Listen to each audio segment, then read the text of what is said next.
Hey, everybody, it's Jim Johnson here, your host with Contractor Radio. It's super awesome to have you guys here for this special episode because it's something that I've been seeing as a bit of a problem with contractors out there, and it should help you to optimize and get the most out of your training. May verbally poke a few people in the eye as I do this, but I think it's important to talk about training. And the difference between training, which is teaching, and then coaching, and what those things mean out there to your businesses. I was having a conversation today with one of our contractors, and I asked him, I said, so we've got this event that's going on. We're going to be hiring some folks. What's it going to look like when you train them? And the first words out of their mouth were, well, we're going to get them to ride with so-and-so. And I hear this over and over again, this idea of ride-along training. And while valuable, there's nothing wrong with having a new guy ride with somebody with some experience. He's going at it with very little context.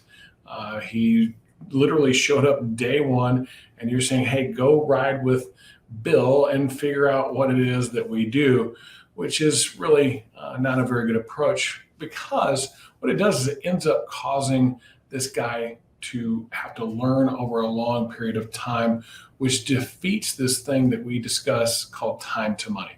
How fast can I get somebody trained up, especially on my sales team, in an effort to get them to the point of making some money? And unfortunately, it takes a little while to learn what we're doing.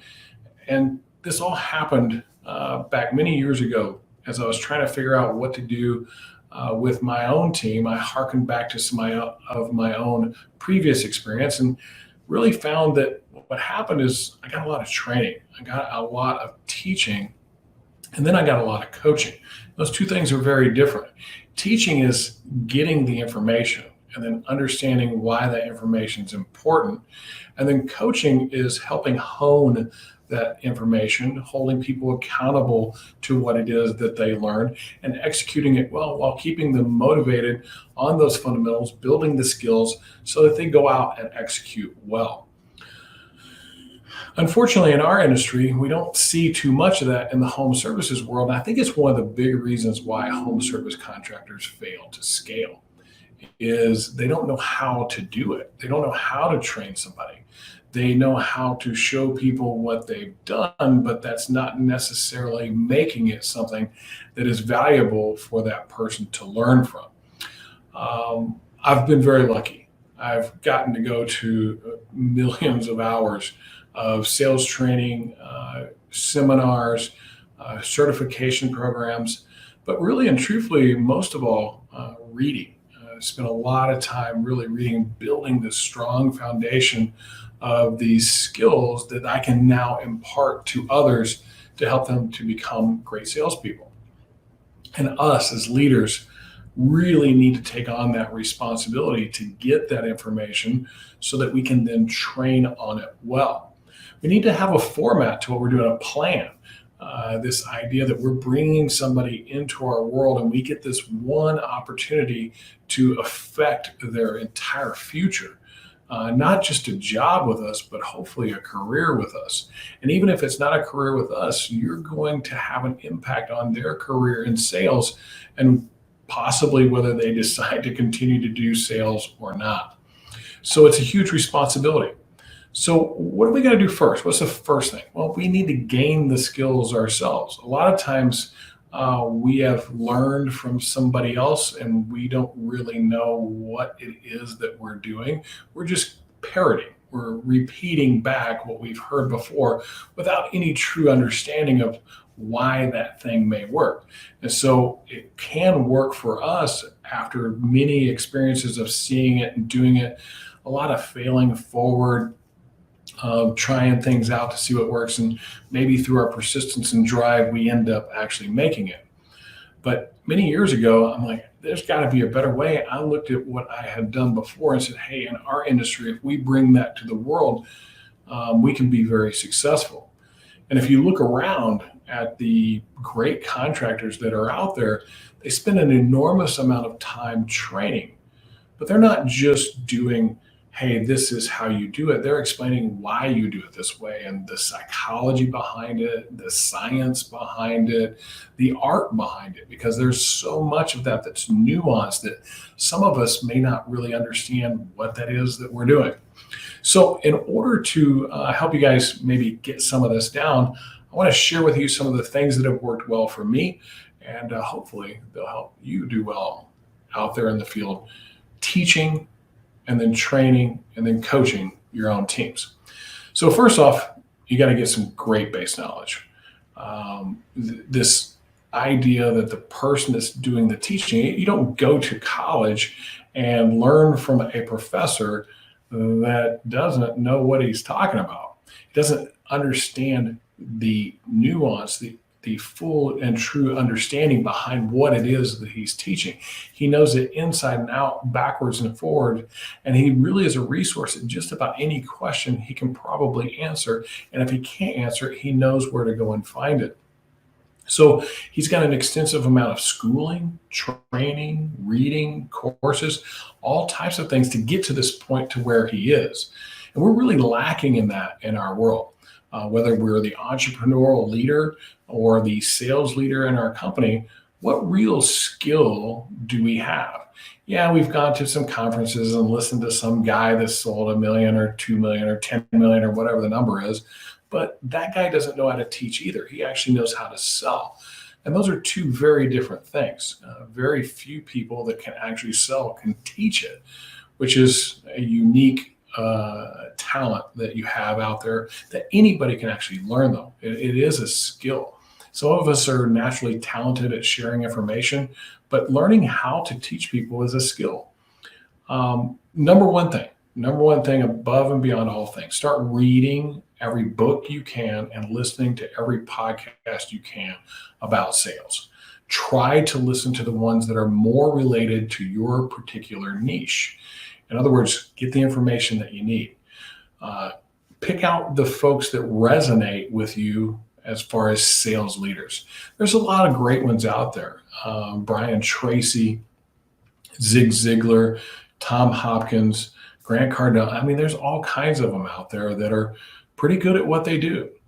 My strong suggestion to you, though, is don't take everything that they say to be the only way.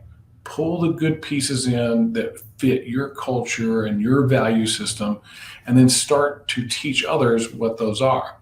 So you got to get this base foundation. Go to every seminar you can. Go get certified in the various, like Sandler Sales is a great sales approach. Understand the different types of sales approaches. You have solution selling methodology. You have client-centric methodologies. There's all these different nuances in the way that you approach people out there. I'm a big believer in solution selling methodology. This idea that I'm here to provide the right solution for a client, but I have to actually understand what it is that that client truly needs, and it may not be exactly what they're saying. So you have all of these various pieces that you've got to get put together before you can actually start teaching other folks how to do it and perform well. There's little things, the nuance behind what you do that you just take for granted, that whenever you teach somebody else, you don't explain. For example, if you're out there marketing and canvassing and doing that type of stuff and you're knocking on doors, you may naturally knock on a door and step back from it and actually open up a little bit. And that's exactly what you're supposed to do. The problem is you aren't teaching the other folks the why behind why you're doing that.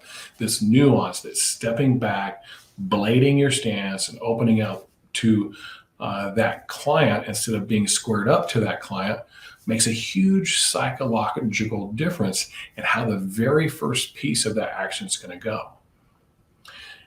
And there's 1,000 little things like that. The psychology that goes on, the human behavior and how we're wired in our brains and what makes us do what we do.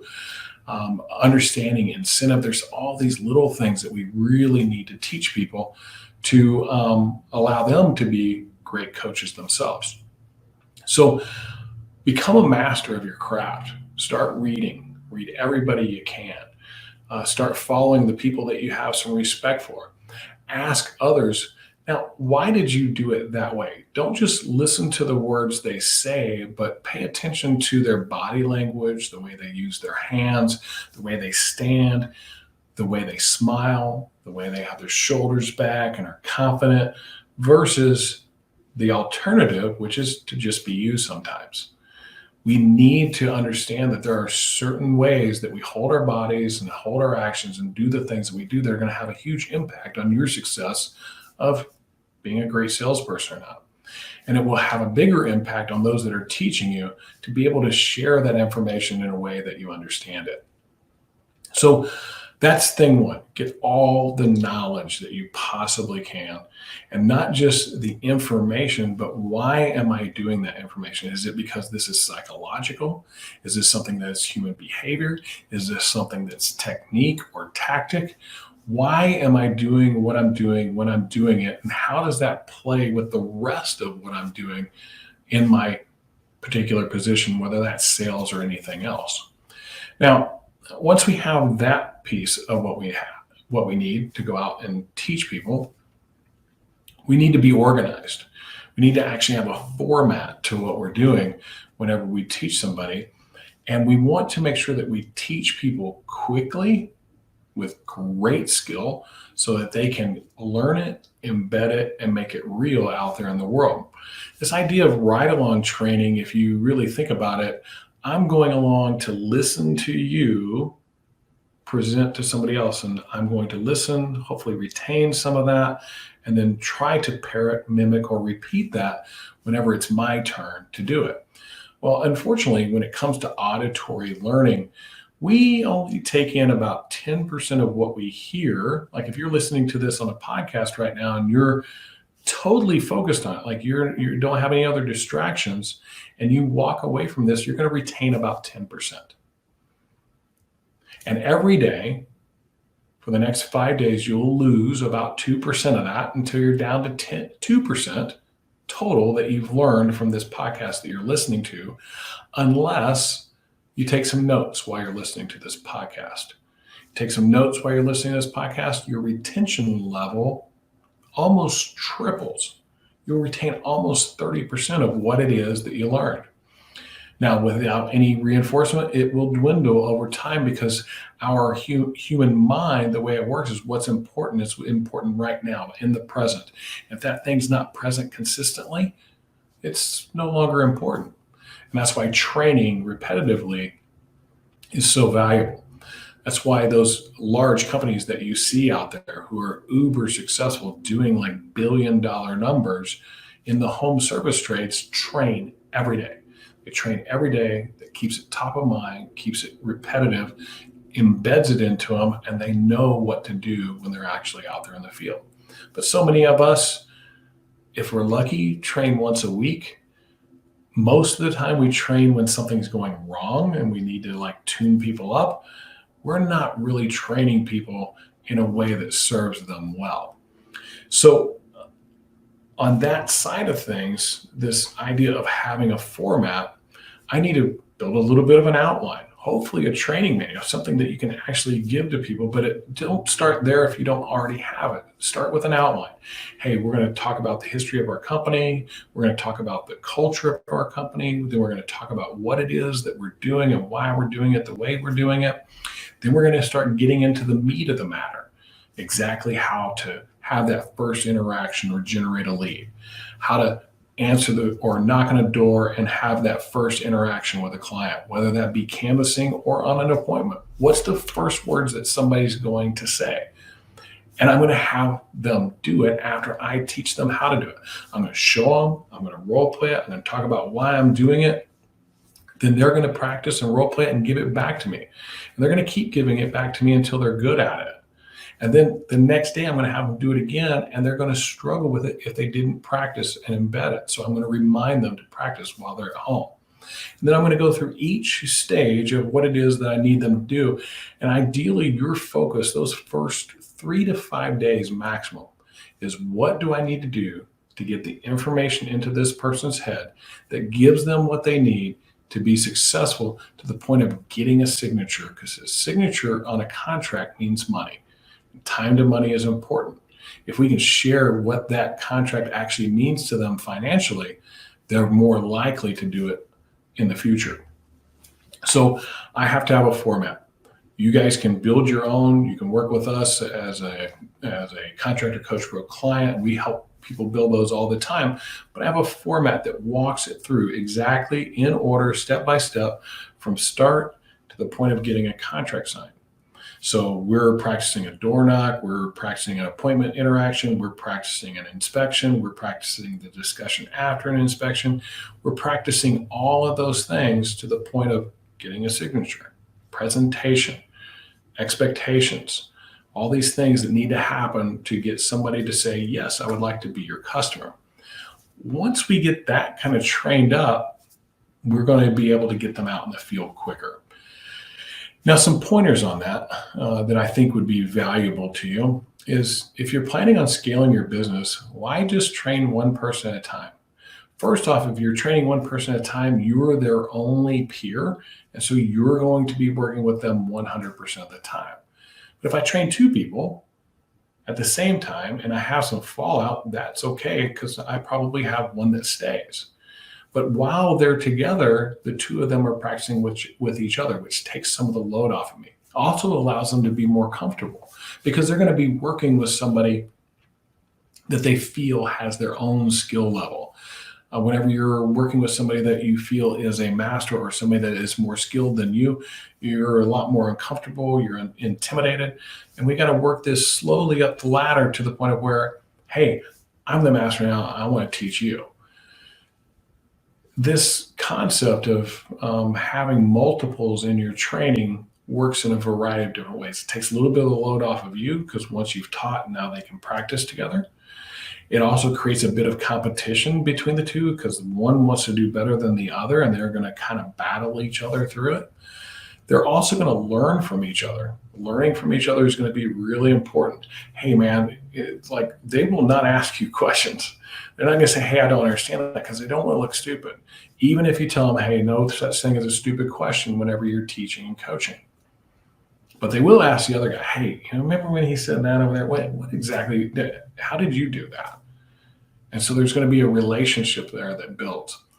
Super important to try to hire in by twos, 2, 4, 6, 8, really no more than 10. 10 gets to be, anything more than 10 gets to be an awful lot, unless you're really highly skilled and unless you're really organized. That training manual, so they have something to refer back to. That was one of the most important things that I did, was building something like that, because I was getting a million questions. And as their trainer and as their teacher and coach, you are their Google. You're simply one search away, which is a text message to you on any and every question. If you can get all those questions down and into a handbook, that's something they can refer back to, you'll eliminate 80% of the questions, and all the expectations will be the same for each and every person that you train. You don't want your training to sound one way to this group and a different way to another group. It needs to follow the same format, be very consistent, so that you can practice and embed that thing into them. So that's thing 2. So my goal in that first 3 days is to get them about 50% of the information that they need, the information that's needed to be successful out in the field. They are not allowed to go and talk to any possible client without being able to perform well. So they're going to have to role play. You're going to have to role play with them. You're going to have to practice with them. And by doing so, they're not practicing on the rest of the world out there. If you have lead appointments to give people, how many do you burn through whenever those people are first coming on board and learning what it is that they need to learn, that they may have heard what to say from so-and-so, and then they're trying to repeat it out there in the real world? It's just not going to happen. It's not going to happen real well. If I can teach them what to say and then have them give it back to me to the point where I go, yes, that's good, now go do that in the field, they're going to be a lot more confident, number one. They're not going to be burning money on my leads, number two. And if they're out door knocking and creating their own leads, they're not leaving you with a bad reputation. So we have gaining the skill, we have order and format to what we're teaching. We have role play and practice consistently over and over. Don't just do it for a week. Keep them on their toes. Ask them the questions later on. Whenever you see them the following week, just walk up to them and say, hey, I need to think about it. Because you're going to have objection training in that initial 3 days. You want to get them the most common, the objections they're going to get 80% of the time. Get those well rehearsed and well practiced, because when they get an objection, they need to be able to give it back right away. They need to give the appropriate response. We use flashcards. You can actually buy pivot points from us that are objection flashcards. We can send them out to you. You can use those in your training to handle those objections. So now that I've got that done, the next phase of this is reinforcement. So I'm going to have continuing education. Over the next 90 days, I'm trying to ramp this person up to about 80% of the knowledge that they need. We're not going to just talk about the sales side of it, though. We're going to talk about their paperwork, how to use a CRM, financial management, maybe how to fill out an order, how to watch a job, whatever it is that your guys need to do to get to 80% proficiency, where the other 20% we're really going to gain through some experience. But 80% of it's through training. Really only 20% of it's experience. Right now, what I see in most cases is 100 to 80% of it through experience, and maybe 20% of it through training. So become a master. That's really your goal. If you're going to step into this world of sales leadership, is to master your craft. If you master your craft, you understand what it is behind it that's allowing you to be successful when others may not be. You can then start to teach that and teach the why behind it and help create other masters who will grow with your company and scale your business. So that's the next 90 days. I have this continuing education program to get them to 80%. I have that organized, formatted. I may not have them in quite as often. Now, me personally, I would have them in once a week, building them as fast as I can possibly, once a day, building them as fast as I possibly can, but not all the time do you have that amount of time to invest. So maybe 4 days out of the week, they're doing some learning on their own, on some video content, a book that you've given them, some things that will help them. Maybe it's the help area of your CRM platform, but you have it laid out every day what it is that they're supposed to be working on to get to that 80% within 90 days. And then once a week, you're training, reinforcing what it is that they learned, helping them through the challenges and obstacles that they're dealing with. After 90 days, they go into full continuing education. Training is every day. I got 365 days a year planned, and I have that laid out in format. And I try to base that on what's happening seasonally out there. In January and February, it's one thing. In August, it's a different thing. January and February, I'm kind of getting refinement of skills, maybe even some initial skills, making sure that those things are solid, maybe some new techniques, getting the season started, building up my pipeline, those type of things. Where in August, it could be something completely different, finishing strong, worrying about need and fear in the sale process because winter's coming. It's going to be a variance based on where you are and the regionality of who you're working with. Your demographics are going to make a difference. Your market's going to make a difference. I'll never forget how different it was from the Minnesota market to the Missouri market. Missouri people didn't want to sign anything because they're the show me state. And they absolutely believe in this idea of the show me state. And so how do you cross that challenge or get over that hurdle? We had to really talk about what it was that we were going to do to make that happen. So you have to be a little bit nimble. Last piece of advice. Okay, so we've got this initial 3 days, 90 days to 80%, and then 365 days a year to make masters. Be very involved with it. Don't just send people off on videos. You need to be engaged and caring and empathetic about their learning. The thing that will gain the most for you is to not stop learning. You have suggested all of this content and everything for them to learn. You need to continue to learn. I've found books in the last 2, 3, 4 years that have been amazing at helping me become better at teaching sales. One of those books is called Pitch Anything by Orrin Claff. Ooh, great book. Should read it. It gives you this different viewpoint of what sales is that's valuable to you. There's lots of great resources out there. If you want to invest time into learning those things and some of those resources, we have a top 50 book list out there. We have a top 3 sales organizations to learn from. You can come to one of our top rep events. We've got all kinds of things here, but we're not the only ones that exist. There's all kinds of great content out there. Go learn everything you can. Be a sponge. That's who I'm looking for as learners, hungry sponges. If I find a hungry sponge, man, I'm going to pour into that person. That's what you're looking for in your team. And last but not least, this is probably the nuanced part of it that is the most difficult. You have to be excited about what you're doing. You've got to bring the charisma. You've got to bring the excitement. You got to put your mind in the place of the day when you learned that thing that you learned that you went, that's one. That's one extra thing that I know that's going to be helpful for me. Because that's a bunch of new people that are learning that from you. If you don't bring the energy and the excitement and this fun part of what it is that you do as a salesperson, you'll never be able to teach people. You'll never be able to train people. You'll certainly never be able to coach people. So that's some of my advice today on training your team. Most of the time, it comes down to you. Looking in the mirror, saying, I got to get better. I got to learn this stuff. And unfortunately, I did a Google search today. That's why I'm actually doing this podcast. I looked up how to teach sales. Like I thought, hey, a book about how to teach sales. And while there's a million books on how to sell, I wasn't able to find anything easily on how to teach sales, and then how to train people, and then how to coach them well. There was more books on coaching well, but how to teach, that's a really big thing.